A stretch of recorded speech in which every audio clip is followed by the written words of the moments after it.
And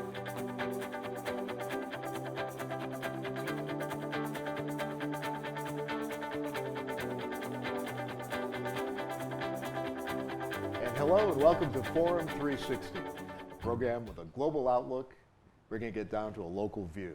I'm your host, Steven Saus, and we have a guest today and a very serious topic to discuss.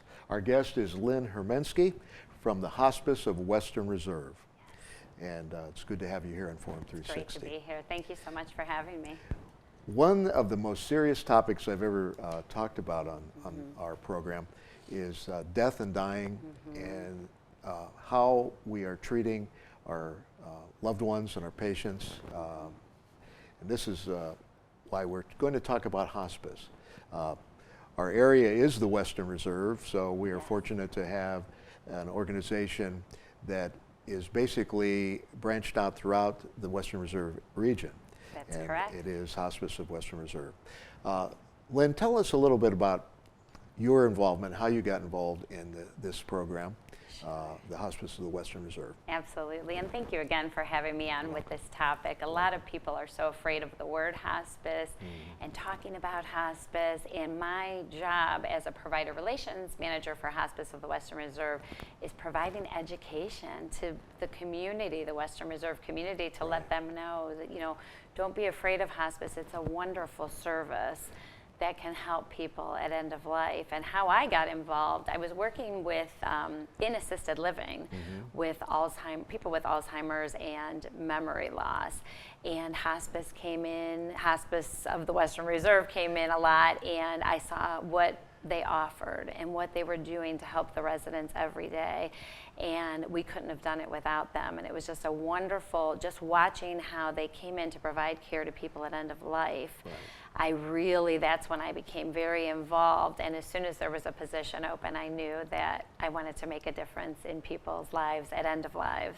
Now, this is a global topic, and it actually started in England, as I was researching, late 1960s, 1967 through 69. A registered nurse from England, Dame Cicely Saunders. Cicely Saunders was the founder of the concept of hospice. That's correct. So bring us up to date from that global outlook, how it started and brought down here to Northeast Ohio. So it's interesting because Dame Cicely Saunders had a very close friend who died a very painful death due to cancer. And she watched how there wasn't a lot of support, there was a lot of pain, there wasn't a lot of, just support at end of life. And she said, we can do better than this. And she started the national modern day hospice movement, which has been wonderful. So making sure that nobody's alone at end of life, making sure nobody's in pain at end of life, and making sure people are living out the quality of life that they deserve at end of life. So it's been amazing how hospice has changed through the years. I've been reading, there was a couple national organizations that have been raising awareness and bringing people's attention to hospice. There's a National Hospice and Palliative Care organization, NHPCO, and then the National Hospice Foundation, and they did a study saying approximately in 2020 they believe that almost 40% of all dying patients at the end of life in the United States are using hospice care now. Explain between palliative care and hospice care. Absolutely, and that's a great question. There's a lot of confusion around it.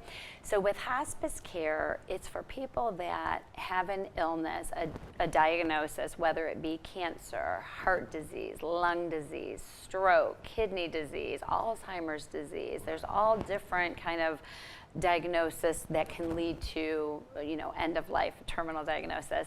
So hospice comes into play usually when a physician says there's about 6 months or less time. And again, the services come to either the person's home or an assisted living, like we talked about, nursing home, and then we have some hospice houses as well. So hospice kind of supports end of life. They provide a nurse, they provide a physician if they don't have one, spiritual care, we have home care aides that can come in, social workers, a full team that comes and supports the person at end of life. So it's interdisciplinary. It is, absolutely. In the medical field. Correct. And in the support field. Right, so palliative care is a little bit different. Palliative care is for people that aren't quite ready for hospice care yet. So maybe they're diagnosed with a disease, but they have a little longer than 6 months to live. Right. And so they could have years to still live with their disease, but they just need additional support and kind of consulting as what is happening with the disease and how to keep from going in and out of the hospital and really suffering at home. So palliative care can come in and offer those great, social worker, nurse to help guide the person with the illness. Also, palliative care is great if somebody comes off hospice, and I think that's a huge myth. People think once you're on hospice care, that's it. And I see every day during our team meetings that people graduate from hospice. And you have sometimes miraculous healing. And you have so when they come medication off, that really provides the assistance they need and absolutely brings them way up in terms of care. It's just not their time. But we don't want to go away completely. So the palliative care program is a great option for them. There was a quote by Dame Cicely Saunders, the nurse in England who founded the concept of hospice. And the quote is, you matter because of who you are. You matter to the last moment of your life, and we will do all we can in hospice, not only to help you die peacefully, but also to live until you die. Absolutely. And that was her concept. Absolutely. What are some other observations that Hospice of Western Reserve have been able to use and then put together a program? I notice you have some programs, new programs. Yes, absolutely. So we have, Hospice of Western Reserve has all kinds of innovative programs specialized to diseases. And then we have some programs that set us apart from other hospices in the area. And I know a couple of the things that we do, newer programs, is our end-of-life doula program. So have you heard the terminology doula for births? Okay. For, a doula comes in when somebody's having a baby and kind of plan, what does that look like? What does the birth look like? Who do you want to be surrounded? This is very similar, but it's for end of life. Okay, and so it's planning at end of life, which nobody wants to talk about or do. So that would be, let's say, obstetric doctors, physicians would do the doulas for the young mothers and the families, but pain management physicians, physicians that are geriatric doctors that are working with the elder care folks, they have a doula program also. Yes, correct. And so it's an end-of-life doula, and hospice care isn't just for geriatrics, though. I think that that's another myth. We do treat all ages, right, so correct. Pediatrics through geriatrics. So very important, depending on what people are diagnosed with, we can help young adults as well. And we've helped children too, but the families. But the end-of-life doula program is really diving into end of life, me asking you, how do you see end of life? Right. Who do you want to be surrounded by? Where do you want to be at? Right. What can we do to make this just a great experience and a meaningful experience to you, focusing again on quality of life. We do things like life stories, legacy work, and then talk about, again, who do you want at your bedside at the end. I see you have a program that it's dear to my heart because of I'm a pet owner. Yes, yes. For years, a pet owner of dogs, and this is called the Pet Peace of Mind program. Pet Peace of Mind. So this is important too, because at end of life, how we talked about, who do you want by your side at end of life? A lot of times we want our furry friends. Right. They bring us peace, they bring us comfort. Absolutely. And we have a whole pet therapy program where we can take pets to visit patients, whether they be at home or in an assisted living or a nursing home. They might be in one of our hospice houses. We bring pets in to bring, just that meaning and that comfort at end of life. So with this is a program for people that actually have their own pets, and they're not able to take care of them because of what's going on with their illness. So we have a group of volunteers that will come in, and they can take the pets for a walk, they can take the pets for a vet, they can run out and get food for the pets.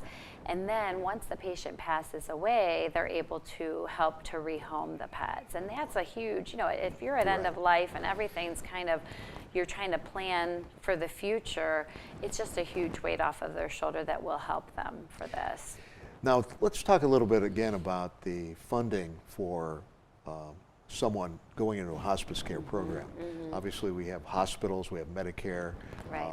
So again, Medicare, Medicaid, Veterans Aid, VA, private insurance. Correct. And are the costs hard to deal with, or have you found that Not people at all. are provided? The federal government also makes sure that hospice has been provided for. Correct. And hospice is covered by, by Medicare, by insurance, and it really, it's a benefit that is available to people. And the nice thing about the hospice benefit is it covers any equipment that you need for your diagnosis. It covers any medications that you need for your diagnosis. So actually people on the hospice benefit financially, it helps greatly. And just to be able to have the care team that comes in to provide support. The various folks that are involved. Correct. Now we're talking about families also, because the families and the loved ones, co-workers, loved ones that have worked and lived with these folks for years that are in hospice care.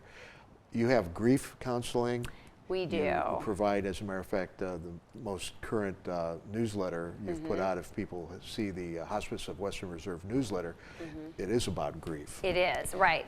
So the nice thing, not only with hospice care, having the support at home for the patient, but also we don't just take care of the patient, but we take care of the entire family, and that's including close friends as well, and make sure that they're supported as well. Right. So we answer a lot of questions. At end of life, there's so many questions, and so we help with that. Then once a patient passes, we actually stay on board with the family to get them through the grieving process. Exactly. And it's interesting, we like to stay at least 13 months. Do you want to take a guess why 13 months? Why 13 months? Okay, so I'll just at least throw it out. 13 months, because we want to get everybody through the first Year. holidays, Okay. and then get them through that 1-year anniversary. Very good to remember. And there's some families that, after a couple weeks, they'll say, we're okay, thank you for checking in. But then there's those families too that the grief continues on, and we want to make sure that we're there to support them as well. Excellent. But the grief support is not just for our patients' families. So we're a not-for-profit organization, and we offer our grief support to the community as well, Excellent. which is wonderful. So we offer things like support groups, and in the center of this, I don't know if you saw, there's all different, there's parent loss, there's child loss, there's Many things to focus on. coping after the holidays. February is a tough month, Right.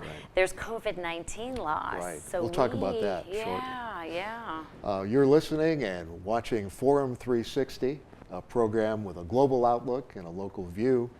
And our topic today in our program is death and dying and hospice care. Our guest is Lynn Hermensky from the Hospice of the Western Reserve, and I'm Steven Saus, your host. Lynn, we're going to go back and reflect on the differences that you find between hospice care and palliative care. Again, we talked about it earlier. The World Health Organization, the United Nations, the World Health Organization, the WHO, a global organization, talks about palliative care, saying it's medical caregiving, this is their concept, Okay. approach to optimize the quality of life. Now, I think that's a key concept, where we'll talk Yes. about that in a moment. Yes. And to mitigate suffering for people with serious diseases and improve the situation for patient and families associated with life-threatening illnesses. So again, talk about hospice, which started in England, Right. late 1960s, and migrated around the world, but here in the United States, and then bringing it local, our local view. Once again, discuss those two concepts, the hospice care and palliative care. Okay. So hospice care, again, it's really and it's the guidelines are 6 months or less time period, which is a physician tells us that. And we've had people that have been on hospice for years, so I don't want people to think that there's a time clock that goes down, because people, like I said before, they can graduate from hospice because they do better, or they can also live for years. And so when they come off of that hospice benefit, palliative care is there to help support them. Or if they're not quite ready for hospice care, but again, they're really struggling at home, they're in and out of the hospital, palliative care is a great program for them. Or if people are really fighting hospice care, they need it, but they're scared, and a lot of people are scared. And I think for families who have had hospice services before, they understand and they embrace it, but there's still so many people that haven't experienced. And I know our initiative is to get them on services sooner rather than later. The number one thing our families tell us over and over again is we wish we would have called sooner. And I tell people, you don't have to decide, oh, am I palliative or am I hospice care? We're going to come free of charge, do an assessment, speak with your physician, and come up with the best care plan for you to be able to offer the services. And the majority of our folks are at home. They want to stay in the home environment, but we have a lot that are in assisted livings, a lot in nursing homes, and then we have our 3 inpatient units as well, which is a great alternative. Where are the locations? Yeah, great question. For your organization? So we have a hospice inpatient unit in Westlake, beautiful park-like. Crocker Road area. Right off of Crocker Bassett. We have one in Euclid, right next to Euclid Hospital, that overlooks the lake. It's beautiful. Every room has just a beautiful view of the lake. And then we have in Medina, off of Route 18. By Windfall there. Yes, right by Windfall. I-71 and State Route 18. And that facility was temporarily closed down due to COVID-19, and we just reopened, and it has been close to full every week, which means we are serving a need in that community. So it's just great that the people have that. And those hospice inpatient units are used for respite stay. So if the caregivers at home need a little bit of a break, which you do, being a caregiver is 24/7, so sometimes you need a break. It's also for people that maybe have symptom management that needs to be done. So instead of going to a hospital to get that done, they can actually come to one of our inpatient units. Now, you're an independent organization, hospice. There are also hospice organizations with hospitals, affiliated with hospitals like Cleveland Clinic. Correct, yes. The larger hospitals have their own That facilities. is correct, yes. So it's just one of the many programs that Hospice of the Western Reserve provides the treatment. We are working with University Hospitals. University Hospital, one of the other larger university hospitals, one of the larger hospitals in Ohio. And I suppose the rest of Ohio also has, in Central Ohio and Southern Ohio, Northwestern Ohio, they also have similar programs. Correct. And how they're different, some are for-profit, some we're, of course, not-for-profit. Non-profit. Yeah, and 43 years we've been doing this for. Wonderful. If you can believe that. Now, hospice, we talked a little earlier, for those people that just tuned in, interdisciplinary team approach. You've got physicians, physical therapists, skilled nursing, registered nurses, licensed practical nurses, and so forth. Psychologists, social workers, chaplains, spiritual people engaging in spiritual counseling, and dietitians, because there's a change in diet and what people consume. So give us a little bit more information on how you get your team together. Yeah, and like you said, it's transdisciplinary, so everybody has their key role taking care of not only the patient but the family. And so we have teams that go into the homes, we have teams that go into facilities, teams that work solely in our inpatient units. So depending on, where they reside, we take our whole team to them, which is great. One thing that is not on there, which is huge, is our volunteers that help us. Oh, the angels among us.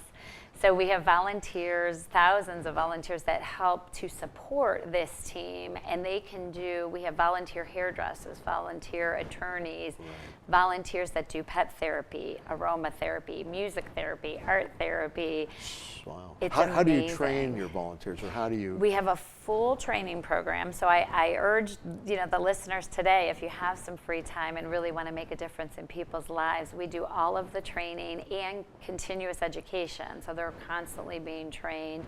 I know these two programs, the Doula program, the Pet Peace of Mind program, recruiting for that. Right. Veteran volunteers, so we're always looking for veterans that are able to support other veterans at end of life. Very good. The volunteer program is great. I will tell you, my mom was an emergency room nurse for over 30 years, and she just came trained to do the end-of-life doula program. Wonderful. Which is great. I know my wife was an oncology nurse. for Yeah, many and years, we talked about that. and Yes.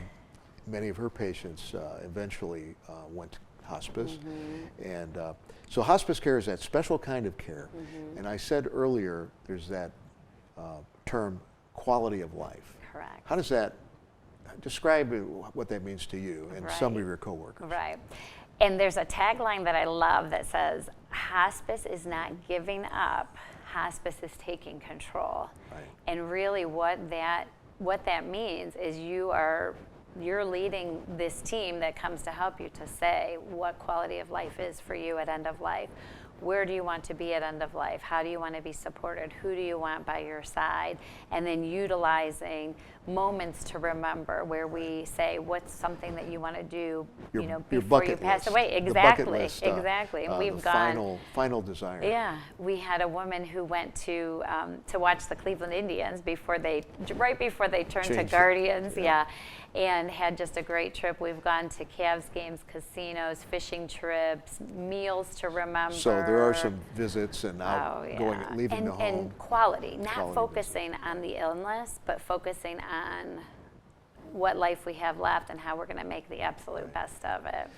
Have you experienced like one or two, without going too much in detail, what are maybe one or two of the most memorable experiences with patients that we've had? Yeah. So one of the things, which is another new program, is called Flight to Remember. Okay. So a lot of times at end of life, people are bedbound. They're not getting out of their house as much, but we ask them, what is something that you still want to see before you pass away? So we're able to utilize drone technology that can fly to see them, and they can be at their bed with like an iPad or a computer, and they can go to where they've wanted to go. So we had a family that wanted to go back to Punderson because I guess the family went camping there. The big park northeast of Yeah, Ohio. so we were able to fly over Punderson Park. We had another family who had built a log cabin in Pennsylvania, and they couldn't make the trip, but they wanted to see it one last time. So we actually partnered with someone in Pennsylvania that was able to drive up the driveway just like they were in the car, go around the building, and we've even gone as far as Italy for a family, which is amazing. And so that really, again, going above and beyond and making dreams come true for people at end of life. Very good. Really something. And you were talking about personalizing the patient and the family, personalizing based on the disease. You talked about Alzheimer's, and you talked about cancer. So the various type of diseases that we associate with terminal illnesses. Right. And how do you manage the different, knowing that there will be different symptoms? Absolutely. And everybody's going to be different anyway. And so we look at what the disease, how they're doing with the disease, what education we can get, but everybody's kind of a little bit different. Right. Everybody's pain is a little bit different. Everybody's needs are different. And so we're really able to hone in on these specialized programs for cardiovascular disease and Alzheimer's disease, and really hone in and meet their needs at end of life and offer a lot of education. Education is huge. So if you Google Hospice of the Western Reserve, or if you're in this area, hospicewr.org. Correct. So it's www.hospicewr for westernreserve.org, and you have a toll-free number, 800-707-8921, which covers the whole Northeast Ohio area. Right. Thank you. So many people can benefit. Absolutely. We've just got a minute or so to finally discuss the people that they don't want to give up their daily lives, Right. and yet families need help, and that's where hospice comes in, correct? Absolutely. Hospice care. And I tell people, you know, make the call. It's probably going to be one of the hardest calls that you make, but make the call. See if your loved one's appropriate for hospice. And anybody can call anytime. It doesn't have to be a physician that makes the referral. You know, you can call the number, explain the situation, and we can see if, you know, if you're eligible for hospice or palliative care program services. Right. It is good to have a physician, perhaps contact your physician first. Sure, yeah. And or a nurse that is family oriented. Right. And they will probably try to find you a program like a hospice. Absolutely. Again, this is one of the most serious programs I've ever had to know. deal with. But thank you, Lynn Hermensky, for providing all this information. You're welcome. And, Thank you. Just one of many in the state of Ohio that provides hospice care. And you were able to talk about the family. You were able to talk about the patient, and it's family centered. Right. And if there are any questions, again, you can call 800-707-8921. Correct. We appreciate your being a part of our Forum 360 program. And we're always looking for volunteers too, so There we go. if anybody's interested in that. And thank you very much for being a part of our audience of Forum 360 and viewing this very serious topic of hospice. Thank you very much. Forum 360 is brought to you by John S. and James L. Knight Foundation, the Akron Community Foundation, Hudson Community Television, the Rubber City Radio Group, Shaw Jewish Community Center of Akron, Blue Green, Electric Impulse Communications, and Forum 360 supporters.